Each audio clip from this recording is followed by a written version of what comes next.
नमस्कार दोस्तों, मैं हूं छाया और आप सभी का स्वागत है छाया मेडिकल क्लासेस में। आज हम बात करने वाले हैं एक ऐसे सवाल पर जो हर माँ बाप के दिल में सबसे ज़्यादा उठता है। सवाल है कि क्या मेरा बच्चा सच में बीमार है या सिर्फ रो रहा है। दोस्तों, माँ बनते ही सबसे बड़ी जिम्मेदारी आती है बच्चे की देखभाल। लेकिन जब बच्चा रोता है तो दिल घबरा जाता है। क्या उसे भूख लगी है? क्या उसे नींद नहीं आ रही है? या फिर कहीं वो बीमार तो नहीं हो गया? दोस्तों, सच कहूँ तो हर माँ बाप ये कन्फ्यूजन फेस करते हैं। बच्चा बोल नहीं सकता, बस रोता है, और यही रोना कभी समान होता है तो कभी बीमारी का संकेत होता है। ठीक है ना? तो आज इस वीडियो में आपको बहुत ही आसान भाषा में समझाऊंगी कि कब रोना सिर्फ नॉर्मल है और कब एक खतरे की घंटी बन सकता है। और हाँ, ये बातें आपकी ज़िंदगी आसान बना देंगी, क्योंकि अगली बार जब आपका बच्चा रोएगा आप तुरंत पहचान लेंगे कि उसे प्यार चाहिए, दूध चाहिए या फिर डॉक्टर के पास ले जाना चाहिए। तो चलिए समझते हैं। सबसे पहले कि बच्चे के रोने के सामान्य कारण क्या हैं, बच्चा क्यों रोता है। ठीक है, देखिए, बच्चों का रोना नॉर्मल है। ये उनका पहला और सबसे ज़रूरी कम्युनिकेशन होता है। ठीक है, यहाँ मैं आपको 7 सबसे कॉमन वजह बताऊंगी जिनकी वजह से आपका बच्चा क्राइंग करता है, रोता है। ठीक है, फर्स्ट है भूख। जब बच्चे को भूख लगती है, ठीक है, तो बच्चा रोता है। देखिए, बच्चा जन्म के बाद हर 2 से 3 घंटे में दूध मांगता है। अगर बच्चा दूध ना पीकर लगातार रो रहा है तो ये उसका फीडिंग सिग्नल है। ठीक है, डन। दूसरा है नींद। देखिए, नींद की वजह से भी बच्चा रोता है।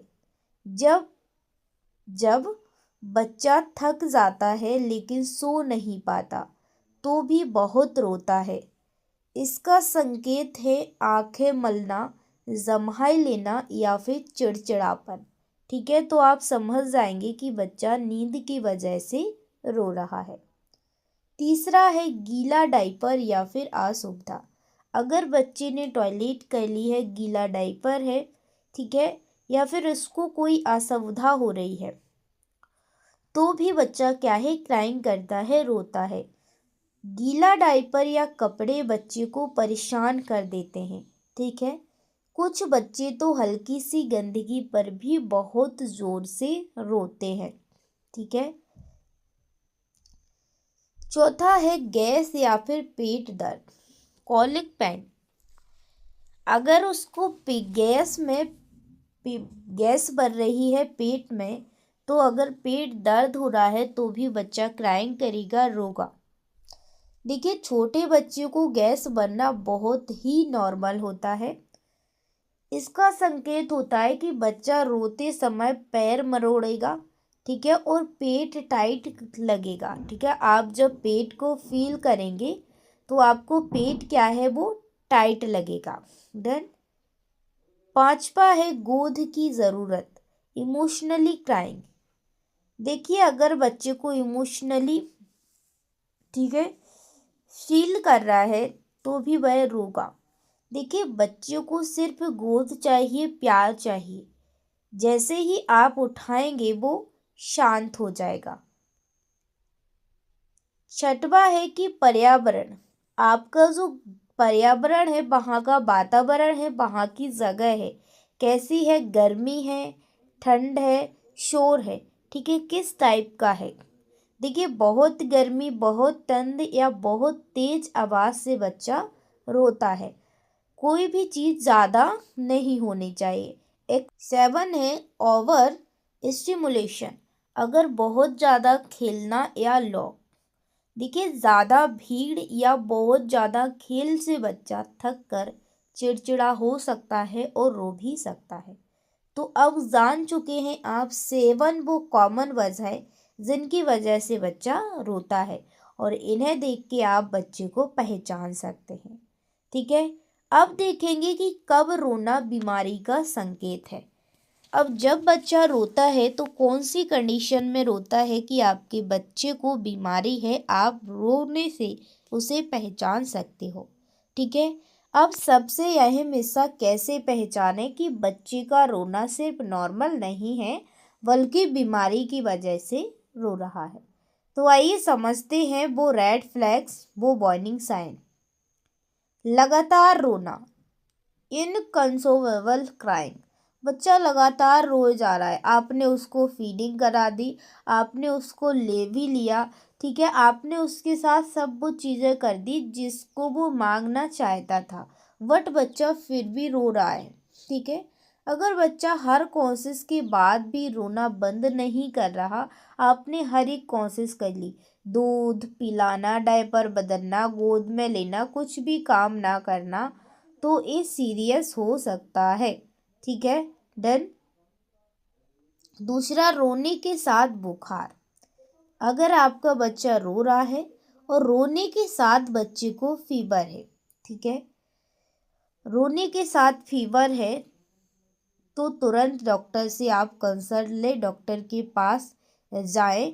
ठीक है, इस कंडीशन में आपको रिस्क नहीं लेना है। तीसरा, दूध ना पीना। देखिए बच्चा अगर अचानक दूध पीना बंद कर दे और रोता रहे तो ये बीमारी का संकेत होता है, याद रखना। 4 है सांस लेने में दिक्कत। अगर आपके बच्चे को रो रहा है और सांस लेने में प्रॉब्लम हो रही है, ठीक है, आपका बच्चा रोते समय बहुत हाफ रहा है, छाती में धंसती दिखे, आप जो बच्चे की छाती है वो क्या है, नीचे धंसी हुई दिखे, तो तुरंत मेडिकल मदद ले, तुरंत डॉक्टर के पास जाए और बच्चे को दिखाए। ठीक है, पांचवा है बार बार उल्टी या दस्त। अगर आपके बच्चे को बार बार वोमिटिंग या फिर डायरिया हो रहा है, ठीक है, बच्चा रोने के साथ वॉमिटिंग यानी उल्टी और दस्त यानी डायरिया कर रहा है, तो डिहाइड्रेशन का खतरा है। अगर बच्चे को डिहाइड्रेशन हो जाता है तो आपको बहुत ही प्रॉब्लम क्रिएट होगी, तो आपको तुरंत ही डॉक्टर से कंसल्ट लेना है। डन। कोई भी दवाई बिना डॉक्टर के प्रिस्क्रिप्शन के नहीं देना है। आपको कोई भी दवाई बिना डॉक्टर के प्रिस्क्रिप्शन के नहीं देना है। ठीक है, बिना डॉक्टर के आदेश के, जो डॉक्टर लिखे वही दवाई लेना है। ऐसे मेडिकल स्टोर से कोई भी दवाई आपको नहीं लेनी है। ठीक है, क्वेश्चन नंबर 6 पॉइंट है सुस्ती या बहुत ज़्यादा नींद। अगर बच्चा रोने के बाद बिल्कुल कमज़ोर लगे, ठीक है, रो रहा है, थका सा लग रहा है, तो नॉर्मल एक्टिविटी ना करे।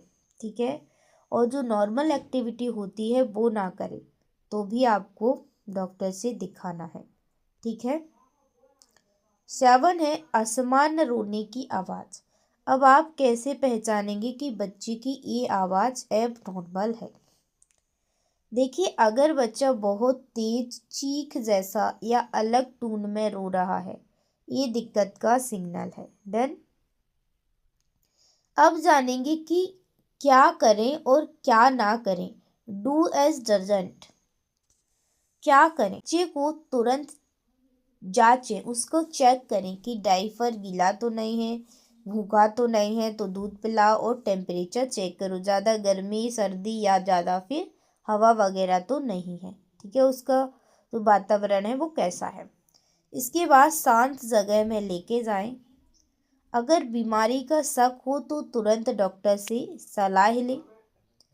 बच्चे का रोना कभी इग्नोर ना करें। अगर बच्चा एक्सेसिव रो रहा है, बहुत ज़्यादा रो रहा है, तो नज़रअंदाज ना करें कि रो ही रहा होगा, हम बाद में वो तो शांत हो जाएगा। नहीं, ऐसा नहीं करना है। क्या ना करें। ठीक है, अब कौन सी चीज़ें आपको नहीं करना है। तो ठीक है, बच्चे को झिझके या जोर से हिलाए ना, कहें हिलाए ना या उसको डराए ना एकदम से। घरेलू गलत नुस्खे जैसे अनट्राइड दवाएं तुरंत ना दे। ठीक है, घरेलू कोई भी नुस्खे ना दे बच्चे को। ठीक है, और कोई भी दवाई बिना डॉक्टर के प्रिस्क्रिप्शन के ना दे। डॉक्टर को दिखाने में देर ना करें। अगर बच्चा नहीं शांत हो रहा है तो तुरंत बच्चे को दिखाएं। चौथा है कि माता पिता की गाइड। माता पिता को क्या गाइड करूँगी मैं कि रोने का पैटर्न समझे, जो मैंने बताया है। हर बच्चे का क्राइंग पैटर्न थोड़ा अलग होता है। क्राइंग डायरी में रखें। कब किस वजह से बच्चा रोता है लिखें। ठीक है, सपोर्ट सिस्टम, माँ अकेले ना झेले, पापा और फैमिली भी जिम्मेदारी ले। जी हाँ दोस्तों, माँ की इंस्टिंक्ट सुने। कई बार माँ का दिल सही बता देता है। दोस्तों याद रखिए, बच्चा बोल नहीं सकता, उसका रोना ही उसकी भाषा है, याद रखना। माँ बाप का प्यार और ध्यान ही बच्चे की सबसे बड़ी दवा होती है। अगर आपका बच्चा रो रहा है तो सबसे पहले शांत होकर सोचिए वो क्या कहना चाहता है, और अगर आपको जरा सा भी शक हो कि ये बीमारी है तो तुरंत डॉक्टर से सलाह लीजिए। कोई भी घरेलू नुस्खे मत अपनाइए। ठीक है, क्योंकि बच्चा छोटा है, नाजुक है, उसके लिए आपका हर कदम जिंदगी बदल सकता है और जिंदगी बिगाड़ भी सकता है अगर आपने कुछ गलत कदम उठा लिया। अगर ये वीडियो आपको अच्छा लगा तो इसे ज़्यादा से ज़्यादा पेरेंट्स के साथ शेयर करें। ठीक है, प्लीज़ प्लीज़ कमेंट में बताएं कि आपके बच्चे ने किस वजह से सबसे ज़्यादा रोया था और आपने कैसे संभाला। और हाँ, चैनल को सब्सक्राइब करना मत भूलिए, क्योंकि आगे भी ऐसी ही ज़रूरी और दिल से जुड़ी बातें आपके साथ शेयर करूँगी और करती रहूँगी। तो thank you for this watching video and बहुत सारा प्यार। Love you all. मिलते हैं एक और अमेजिंग टॉपिक के साथ। तब तक के लिए अपने बच्चे का ख्याल रखें, खुद का ख्याल रखें, उसकी रोने की आवाज़ पहचानें कि क्यों बच्चा रो रहा है। और अगर आपके मन में कोई सवाल है तो ज़रूर आप उस सवाल को पूछें। ठीक है, thank you for this watching video and don't forget like share and subscribe. Bye bye, love you all, take care.